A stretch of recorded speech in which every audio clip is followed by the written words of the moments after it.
এসো এসো এসো, বলতে পারো কোথায় থাকে আদ্যনাথের মেশো? আদ্যনাথের নাম শুনুনি? খগেনকে তো চেনো?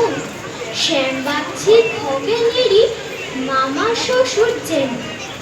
শ্যামের জামাই কেষ্টমোহন, তার যে বাড়িওয়ালা কি যেন নাম ভুলে গেছি, তারই মামার শালা, তারই পিসের পুত্রতো ভাই আদ্যনাথের মেশো। লক্ষ্মী দাদা, ঠিকানাটা একটু জেনে এসো। ঠিকানা চাও?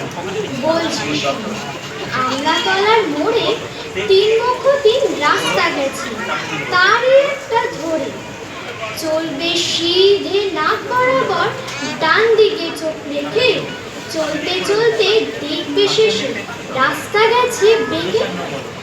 দেখবে সেথায় ডাইনে বাঁয়ে পথ গিয়াছে কত, তারই ভিতর ঘুরবে খালি গোলক ধাঁধার মতো। তারপরেতে হঠাৎ দেখে ডাইনে মোচড় মেরে ফিরবে আবার বাঁয়ের দিকে 3টে গলি ছেড়ে, তবে আবার পড়বে এসে আমলাতলার মোড়ে। তারপরে যাও যেথায় খুশি, জ্বালিও না কোমরে। নমস্কার।